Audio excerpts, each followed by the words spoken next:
yana jukwa kikin igomeniwe government sokura koda dantia ebe don sukura so yi le 4 mai et moi nous comme c'est donc evito vino evitasi vina vina grand vinine ngaya kamesiame igomeniwe ma haro akoda danti kwa wa ble de viobe et somene numéro donc il y en avait mia agbetobe jina be do otowa mi do la noju mi yo to go vio be no pero syndicat mais syndicat be wona ko jawa wa to le bosso sume le mi ado aboga le mi apero wanti so yi ji amia to ki be mi awa e nkele mi lo ne be no ni be mi le da ko le to go gasia game nde ka kume e ko le jo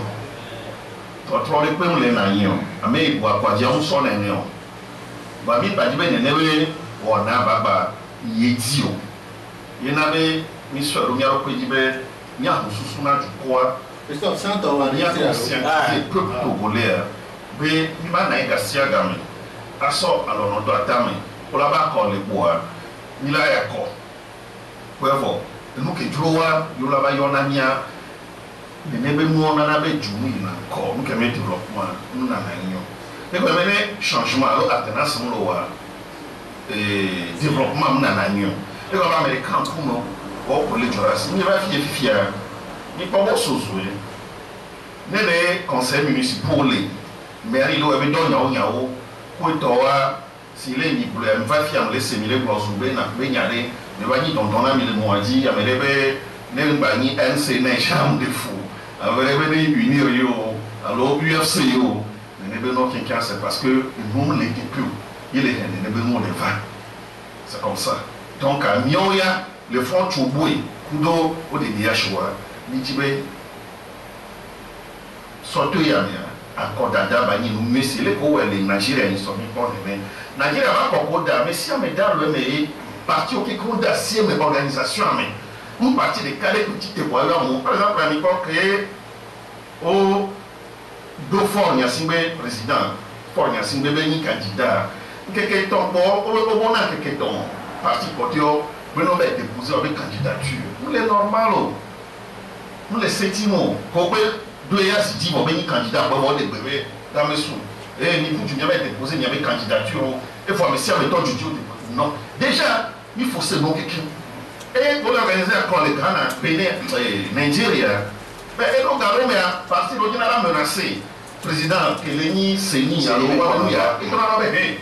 il doit indépendance totale, que ce soit parti au pouvoir ou opposition, et bien il y a une autorité, indépendance, donc nous qui n'avons même légitime ni ma bâti ni ma robé tout gouvernement y accordé pépé. Si tu es pour y avoir on est avec les boudias, on va avec corps, on va les voir, ton gouvernement va accepter les nébémons. Et son histoire, alors, et son bébé, il y a mieux la petite là pour le pouvoir de voir que les miens si. Mais, on va d'accord le Togo, on va voir, à mes vétons et à ma tour de la coupe. Car mon pouvoir, on va dire alors que les Ghana, parce que Mahama est président de la CEDEAO actuellement.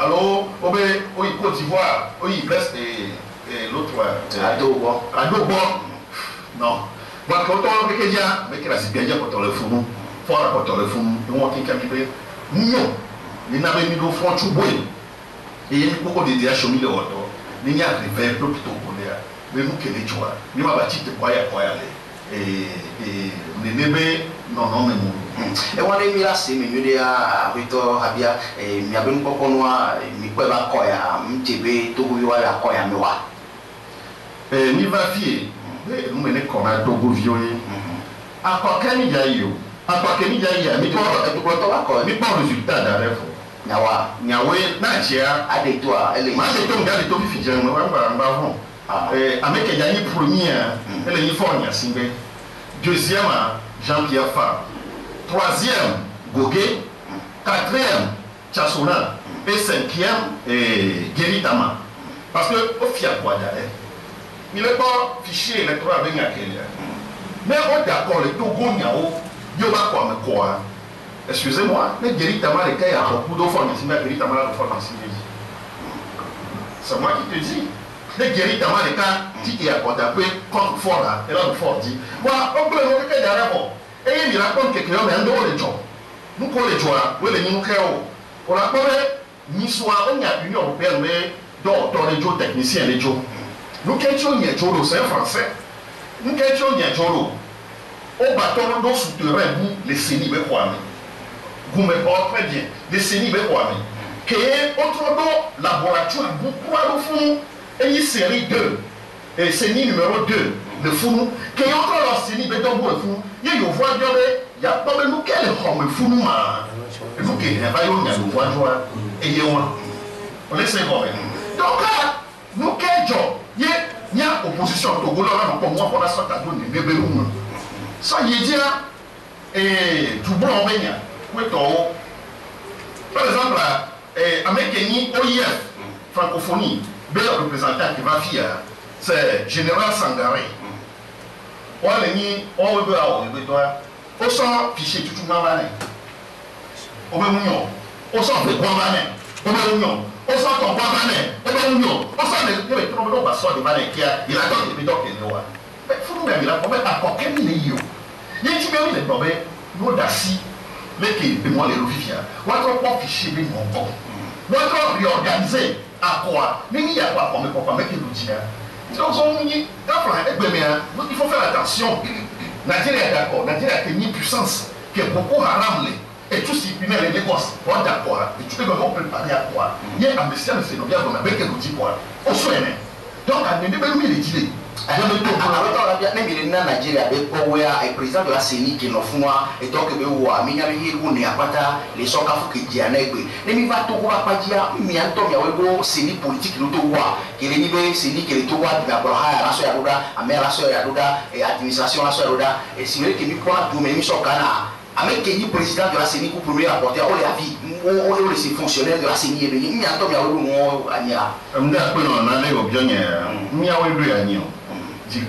avec le pouvoir, il y a une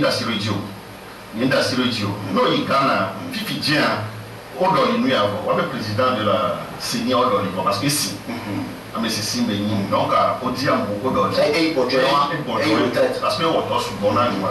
Il a donc coupé, Ronnie, c'est soit les débats, moi qui Ronnie, c'est pas mes élections, et 15 madame, mais Ronnie, et il y a tiens, mais après, automatiquement, et là, non, et on y bon, ben, une explication en retour. Et nous, qui les broyeurs, CENI, Togo-toi, c'est politique. Ce n'est pas une bonne chose. Il faut une CENI technique. Qui est là, Nani, qui est au Malbé et Hayamegole, alors Hayamegole, Kamealeo, qui est avec on a préparé un corps, qui est parti au Kikeba, un courant, le courant de la Koualouane, qui est américain, on va savoir nous qui nous voyons, nous Georginamo, et qui nous avons Georginamo. Il y en avait, mais CENI, nous les indépendants, c'est ni technique ou accordé que maintenant c'est parce que avec les fous et les fondés, mais on a encore une colonne on a eu, fique est là et de deux, il y a une mission les rois les fous. Donc fique ni les biens, nous d'assis c'est ni rien, il y a d'assis processus ça, il y a pas mal de choses. On va pas ficher le mot Togo Togo pour l'autre, mais ma bataille accorder les Togo dans le bas pour, il y a les colonies à Coco et il y a mes tout bas colonies mais ni ma baya pour les Togo, il y a un mélange. Ce n'est pas une bonne chose pour notre pays. Chaque fois, on va quoi? On sait, publicité, alors il y a les. Comment gérer les amis des enfants? Oui, mais les problèmes, à quoi? Et je pense que nous vont, mais non, il y a à quoi des vieux poumons,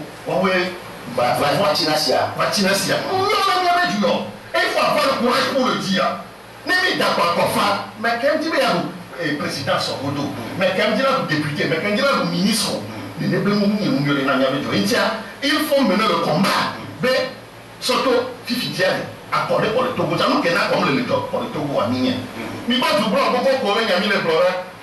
Du blanc, pourquoi qu'on a mis les problèmes? Les Migné, il y a des commis les problèmes, Togo, on l'a compris, on a fitifité. Migné, il y a même d'accord 2005, 2010, que politique il y a là, il est parti politique au titre à 2005, 2010, il y a là. Même pas fichier, il y a pas fichier, il y a quoi, il y a des taux quoi, il y a des merci, Georgina.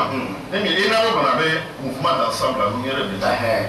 c'est ça comme il est na me le ouais mais là ça n'est pas et qui veut ça va et pour la Togo to et on met Togo to on va le coco à côté de la cadio de Foutou je me l'ai connu en 2005 parce que quand mettre à port à Yimobu sur les fifi sur les web élections va me les gens sont sur ah mais le problème fifi ah on les gars c'est ma gloire il y a un fillon les filles c'est ça donc surtout moi dire à me les gens sont sous les là mais d'accord et là ben il faut voir avec la voix et pendant donc à fifier avec qui va déficher les gars Alberto fifi deva donc à échange sous que de son problème fico les là molia et moi donc à que me sous là et ils se souviennent effectivement sous soin de mille et sous soin de ouais béton fifi mais il y a des ça me quoi on a encore on a hadia ya Nicodème Nicodème ya hadia ya Nicodème hadia ya hadia Nicodème et on est là d'accord bon effort eh ko ya ko ah me ya duji donc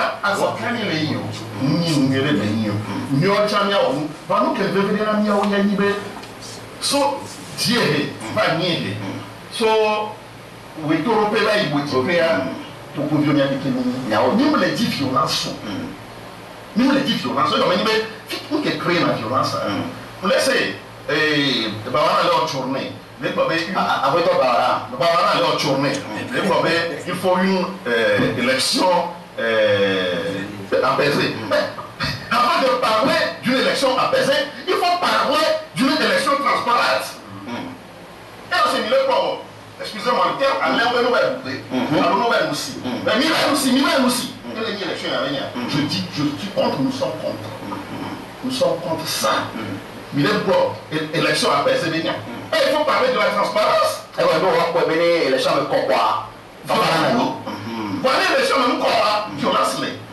Ni sommes pas dans les vieux pour les vieux pour moi. Peut-être là on va reprise non. Togo qui vit en 21e siècle. Mais c'est impardonnable. À mon pour le moi, les vieux filmés au sort image à l'avenir. On connaît les militaires, on voit les militaires qui ont violenté la population de Glé.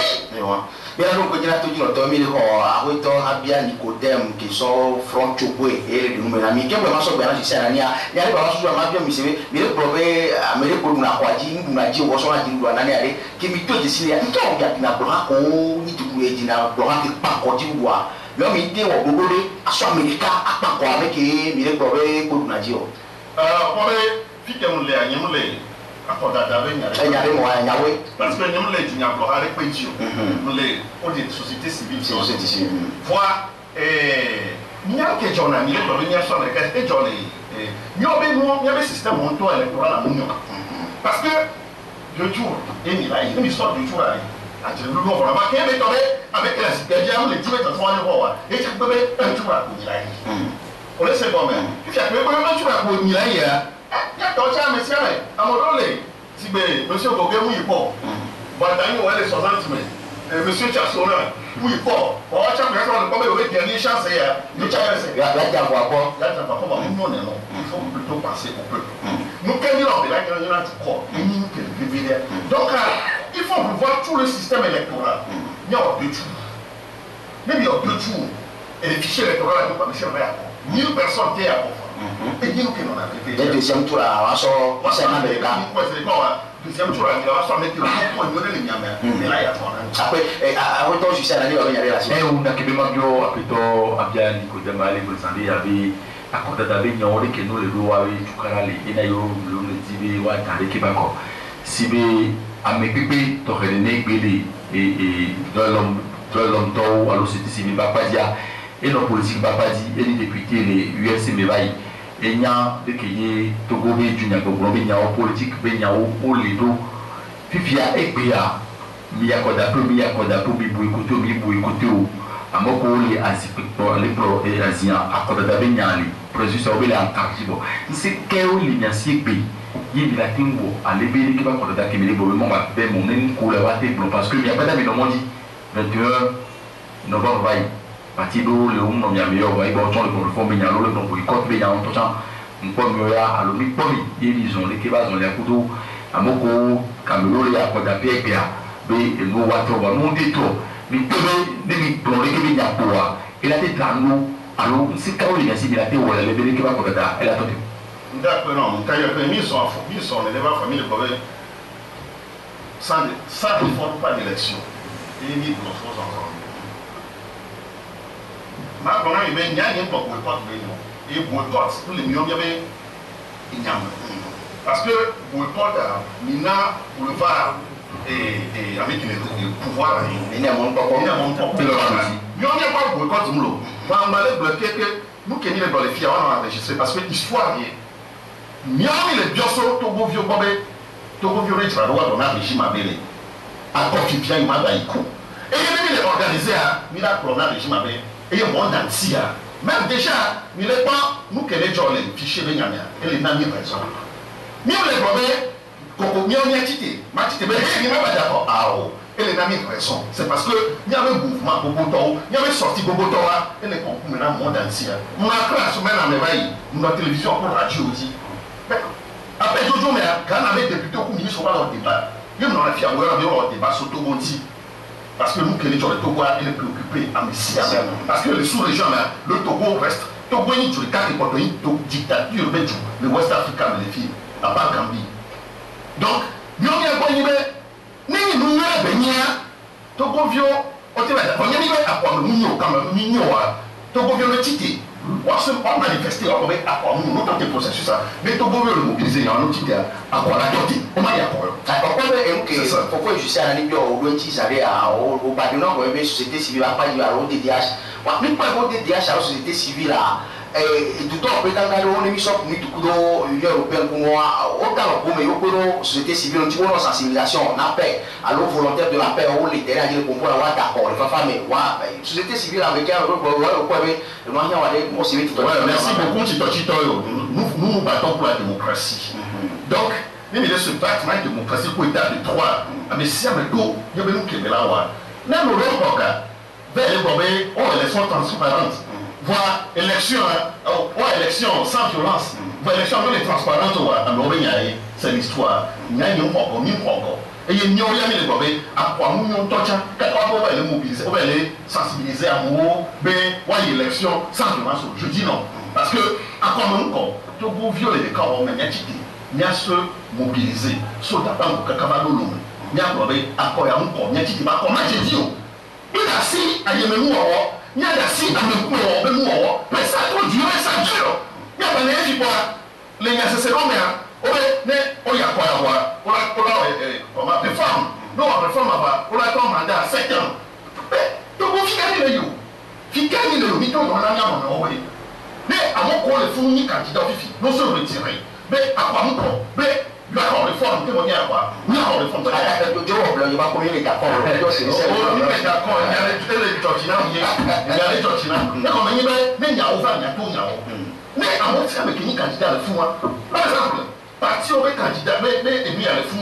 Et quand les gens veulent, il y a deuxième CENI, le fou. Donc, on parti au point de voir, on va exiger que la pompe que le fou. Mais il y a le journaliste pour nous, on doit faire nous encore moins. Il faut que ça, il faut débat. Et il va pour moi, bébé a pour nous, il faut bien il ne va pas comme c'est quel est si. Mais les premières fois, il y a battu, il y a nous gagné les dîners. Mais ça suffit comme ça. Tous les docteurs, les qui viennent pour l'état santé et moins dit, les articles comme on a mis à plutôt. Nicodème Avia et Fonchoboui, la société civile va pas dire. Et les pour la mission à son quand qui est Fonchoboui, le Togoubé et tout Kangaon Patamé, les considèrent que Midadia, qui a massé les Kapoudou, à le Wab, Keleni, et Yaoda Kudo, et puis là, les problèmes, c'est qu'on dit, à plutôt Nicodème Avia. Mais si bien, nous en il y avait des étoiles, les doubles qui pour les loups, pour les ou fondation de la bébé Niao faisait pour son tata ou le fion du mévio et à mon son fion bobé à on est du la joie waouh lors des keleki les nibé les kébé n'a kébé pour lui voir dans le son et lui a dans le son tamé pour mon chon voyez fait moi aller à côté d'aller de la pas d'y aller des kébé d'aïdo mais là non mais les coups de musique n'a dit la ton au bé ou au faut mal changement aller à côté appelo à l'eau mais là tout la mouvement avec la côté parce que il faut bien nommer et point par là, il me dit, mais tout le monde est d'accord, il va voir. Nigeria est en train de faire la porte. Nigeria est en train de faire corps. Yo, mais never le one. Et réforme, on a jamais dit, voilà, il y a porte après one. Et il y a des réformes encore, Mais il y a une bonne volonté à réforme à l'avant. Et comme tu crois qu'il y a une réforme, monde entier, mais moi, je dois être d'accord. Parce que là-bas, étant promis 38 ans, et puis il y a la même chose pour minimum à moi. Étant promis 38 ans,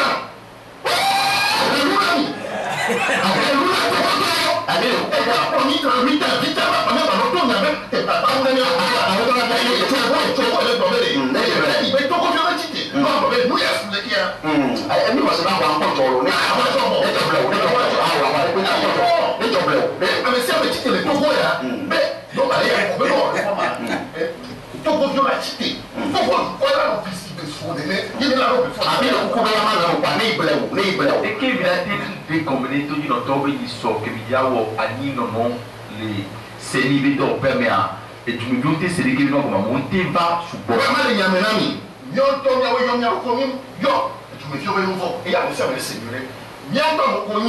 Organisation président donc à bien beaucoup et tu me dis ouais même comme million maintenant des autres cas il y a des cas où on sur les pays semaine passée un mercredi plus de 500 jeunes il faut faire attention capacité de mobilisation de Niassi capacité de mobilisation on a ça plus de 500 jeunes à Blogame moi on bloque les arrondissements avec les noms normalement on ne demande pas Foucan est sorti par un Janvier. On est second même. On le nomme les Togoville à Fioké. Avec les Niton soit, n'était volé, il va bon. Que vous y gagnez une soirée. Togoville, on le gagne, on le mobilise. On est second même. Donc, il y a un peu de ces là. Mais étant entre 8 ans, et vite avant, les gens allaient blâmer, et les sillons pour Minami, et on dit, c'est fort.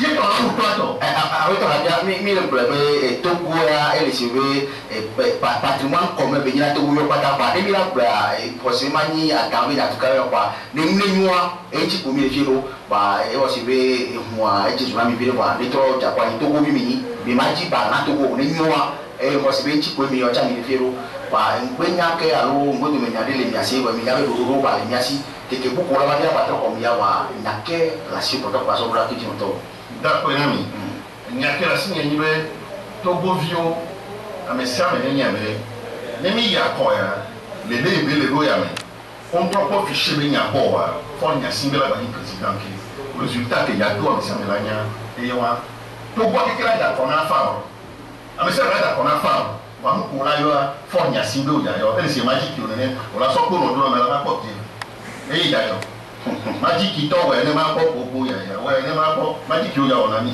donc akoya ni ma yo ne mi ya akoya Togo bio lese a me se na mobiliser non c'est tout ne mi atiti ne mi ya ko na ko fo le justice da ba o le ko ko to bo le to yo ba ya ko ba si o ba ya ko ne ko ya ko ndo na ni ne mi na ipo no be da ko ni bo ko alo mi bo be bon no you wa ne la be parti do be ya ko bo be bo ko mjo na mi wa fu bo mu ne mi ya ko ni to ko ngba na ni ko ba ko mo bo ni ka die ne ya ko ya si bibi akon ma na amo be le ha ho le ga na me bo amo be le ha ho le la ko ji bo nyawa oui bien sûr et lui à l'équipe Anania c'est un jeune très bien dynamique intelligent par rapport à quelqu'un de nous on sent nous maquille on sent nous bon les Justin non mais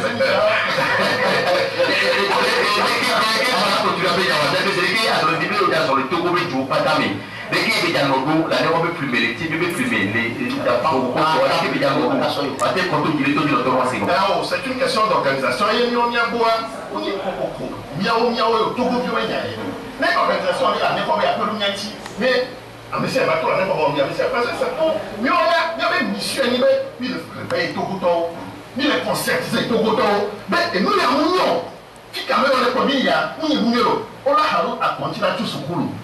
Voyez bien, dans les 119 milliards sont organisés à quoi? Voyez bien qu'il y a tout le dit ciao, à tout le monde qui ciao, à tout le monde qui a mis le tuyau. Voyez bien, on tous procès. L'organisation, il y a un fonds de bureau, l'organisation, on le dit. L'organisation, il y a un dossier qui va nous lever dans le mien, et il y a un quoi, il y a un petit tuyau. Mais c'est un petit tuyau. Il y a un Togo vient mobiliser. Il y a un candidat pour déposer candidature là. Mais nous sommes retirés. Mais à côté, il y a trop. On fait chez nous parce que les filles de venir. On va être d'accord. Il y a des gens qui sont mobilisés à mais on sait bien, on a Pacifique. Oh, pourquoi pas? Il y a pas qui va faire des gens, on dit que bon, on va faire des gens, elle est bébé. Tu vas pas le bébé. Aruto, Rabia, Nicodia, Mita, Quenami. Il y a plein. On se met, Miko, Mia,